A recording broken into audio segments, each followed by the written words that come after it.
Welcome to this week's Finance in 5, where we give you the latest on property and finance. Let's cut through the jargon, grab a coffee, let's dive in. Yeah, right. This week we're diving into some big news for aspiring homeowners. We'll break down the latest federal budget announcements, including some tax cuts that could boost your borrowing power, a housing package that aims to address the affordability crisis. We'll also take a closer look at the widening gap between wages and property prices, and we'll explore some affordable suburbs in Perth for those with a tighter budget. Let's get started. All right, so let's dive into the huge news this week. The federal budget has just been released, and there's some big changes actually for first home buyers, which specifically with the tax cuts could mean your dream of owning a home is a bit closer.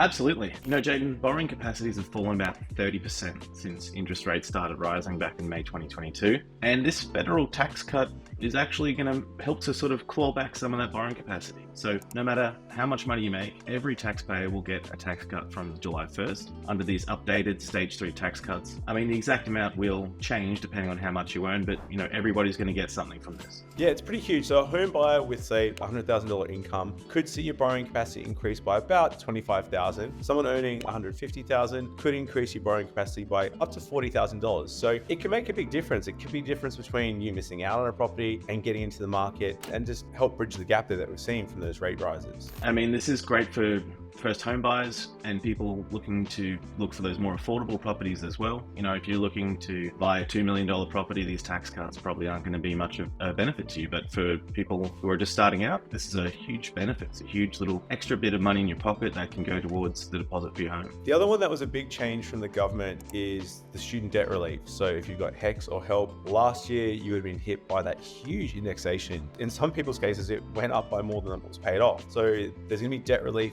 backdated for anyone that had HELP, HECS, as it used to be called, or VET student loans. So they're going to basically change it. So instead of getting paid 7 or 8%, it's going to go back to 3%. It's going to help cut down that balance and help you pay it off a little bit quicker. Yeah, and what's interesting with this is that it's not going to actually change your borrowing power immediately. So, you know, the amount of money that you pay off on your HECS or HELP debt is based on how much money you're earning. But what it does do is it will make it easier to pay off those student loans. So if you can go through and pay off those loans before applying to buy a house, then that really puts a big bump up on your borrowing capacity as well. Yeah, it's one thing we do tackle. So when it's time, you don't need to worry about it now. But like Simon said, your HECS impacts your borrowing capacity not by how much you owe. So if you owe 80,000, if you owe 8,000, it doesn't impact your borrowing capacity as much as your income, because whether you have HECS or not, the bank will calculate your payments based on income. So we can get into the sort of minutia on that. If you're looking for a home now, as mortgage brokers, we can go through and give you advice on pay it off. This is what it means your borrowing capacity or not. But like Simon said, in the short term, it's good news because it just means you can help chip away at that and pay off a little bit quicker. Absolutely.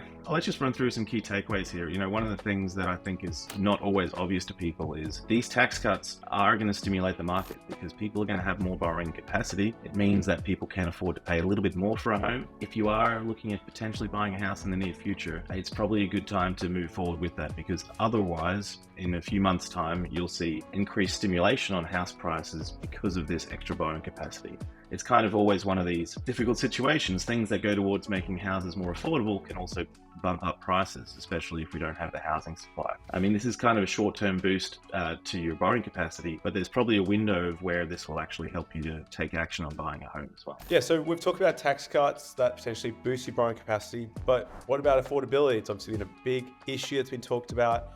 The budget's unveiled a $6.2 billion housing package, but I guess it's a bit of a mixed bag. They have said they're going to invest in affordable housing. So the government's trying to put money in initiatives to boost the supply of affordable housing. There's a bit of an infrastructure boost there. So they're going to invest a further $1 billion in the states and territories to put roads and do other housing infrastructure. So we need that to unlock the supply of new housing. And I guess in some ways it's good, in other ways it could put more pressure. So what are some of the negatives of this sort of package, Simon? Yeah, it's got some mixed reviews. You know, some people are basically saying that, you know, this new funding for social housing is really just kind of repackaged what's already existing. Because they're offering loans instead of providing real funding, it's not as useful in terms of helping with affordability. You know, direct grants actually can have more impact than loans themselves. And some people are also saying that it doesn't go far enough, that doesn't go enough to address the core issues of the affordability crisis, which ultimately is based around supply and demand. I think it's also worth mentioning here that the Help to Buy scheme, which was introduced by the government last year, is actually currently being negotiated to pass through the Senate. There's some opposition here from the Coalition and the Greens. But if this does take effect, then this would also see the government help Australians into home ownership by making a contribution of up to 40% of the home's purchase price in exchange for a proportional interest in the property. So if that makes it through, that's also going to make a big difference to home buyers in the near future. Yeah, so I think the unfortunate thing with the budget at the moment, from the lens of a first home buyer, or if you're trying to get into the market, is the focus on the infrastructure side of things is a long-term strategy, but it's probably what's not going to apply any immediate relief to people that are trying to find affordable homes or even affordable rentals in the short term. Some of the student housing regulations with even reduction in student visas potentially might help put a bit more supply in the market there, and there's less renters in the short term, but it's definitely one that it doesn't look like there's going to be any sort of immediate relief coming out from this budget. There needs to be a bit more done to help reduce some of the tariffs and the costs and the taxes for developers to make more stock, because it's really just a chronic undersupply of stock in the market. Yeah, unfortunately, this housing crisis, housing issue hasn't just suddenly come up within 12 months. This is something that has been building up for quite a long time. Any fixes to it, unfortunately, are also likely to take quite a long time to take in effect. So, I think it's actually a good thing that the government is investing on the infrastructure to allow the unlocking of future housing supply. Even though it doesn't really help in the short term, I think hopefully in the future, this will go towards increasing supply and making it easier for people to get into a home. All right, so we covered budget, impacts on both borrowers and broader market, but there's another gap, I guess, or another elephant in the room, and that's gap between what we earn and what it costs to buy a home. Like, it's a tough reality. This affordability is growing and growing. Yeah, I think this is why some people are critical of the recent government's budget, because there's a huge divide that's been happening over the past 12 years or so.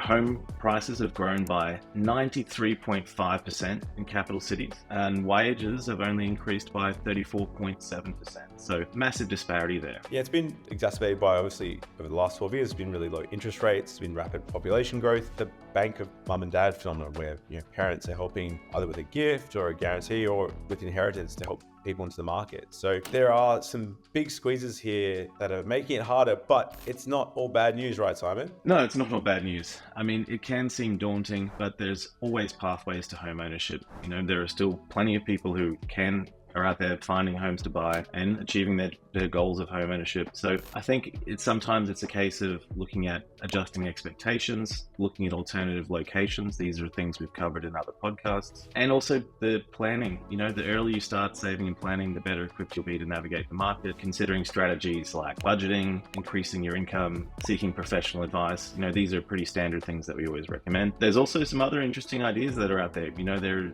are now some options to get government grants, even if you're buying a home with a friend or a non-direct family member as part of these housing grant packages. There are always different options. There's always ways that you can explore to still move forward in terms of the path of buying your first home. Absolutely. Yeah, and while it does seem overwhelming, there are some opportunities, I guess, depending on where you're willing to live. And so today or this week, we're going to go through a bit of a focus at Perth, getting a bit of news, but there still are suburbs where there's a median house price of $350,000 or less. Yeah, absolutely. Perth is kind of a bit of the darling of the property world at the moment, the real estate world. It is growing rapidly, but it is still one of the most affordable cities. And I thought it'd be interesting if we just take a look at some spots where you can still find homes that are under $350,000. There are a few suburbs that are actually pretty close to the city and in good locations, and you can get a median, like a unit and a small apartment for less than $350,000. So these are suburbs like Osborne Park, West Perth, and Hamilton Hill. Great options to take a look at if you're considering living in Perth or moving to Perth. Yeah, and they're still pretty well located, like near the CBD. There's beaches in some of them and pretty good amenities. And this is where we sort of spoke about last week. You got to look at that balance between investor and occupier. So investors have been historically drawn to these areas because of low prices and high yields. So keep an eye out for that. And I guess where you might find some value is owner occupiers tend to be sort of looking for renovated units. So you might be able to get something a little bit on the cheap if you don't mind getting your hands a little bit dirty. Yeah, and I think one of the other benefits there is if you are buying a rental unit that is a bit of a fixer-upper and you put some work into it, you might actually be able to get a semi-decent return on your investment there to sell to owner-occupiers as you upgrade to your next place. Certainly an option to consider there. No, it's a good one. So we've talked about Perth and we can offer some affordable options, but I guess to your point, Simon, you are, as a first-time buyer, often competing with investors in these properties. So there have been some changes though, and some interesting news that could tilt the market back more in the favor of owner-occupiers if you're buying your first home. So WA has just introduced a ban on rent bidding. So this is a practice that it's pretty dirty. Like, I guess if you want to explain it, Simon, how they do it, and hopefully it should make it a little bit easier if you're trying to buy a home and you're trying to compete against an investor? Yeah, so rent bidding I think it's a deplorable practice personally. It's basically like having an auction for the right to rent a house or an apartment. So rather than offering a place for rent at a specific price, they will say that you can rent this house or this apartment from,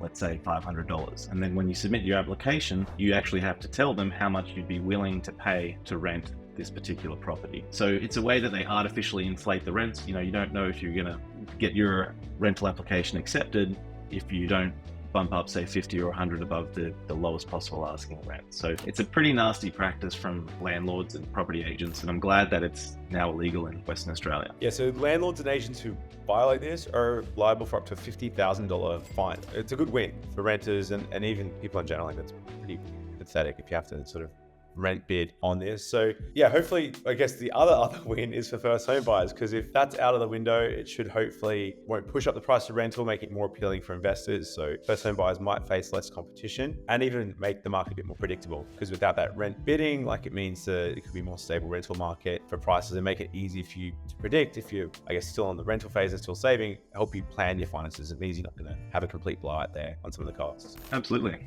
Yeah, that's a wrap on this week's episode of Finance in 5. We've covered a fair bit of ground today pretty quickly, starting with the exciting news of potential tax cuts that could boost your borrowing power. Then we dove into the mixed reactions to the $6.2 billion housing package. With some of its potential benefits and some of its shortcomings in terms of addressing the immediate needs of Australians. Next, we had a look at the widening gap between wages and property prices. We had a quick look at Perth and places where you can buy a home for less than $350,000. And then finally, we just wrapped up with a glimmer of good news from Perth with the ban on rent bidding, which will level the playing field and potentially reduce competition and makes a fairer rental market. The journey in home ownership can be challenging, so don't be discouraged. So stay positive. If you're feeling overwhelmed and you're not sure where to start, remember that you don't have to do this alone. At Hunter Galloway, we're a mortgage broker. We help home buyers all across Australia. We can help understand your situation and try and find loan options or even solutions as far as government grants and different things that are out there that can help get your foot on the ladder. So if you're ready to take a step on your home ownership journey, hit us up. We'd love to help at huntergalloway.com.au. And until next time, we'll see you guys.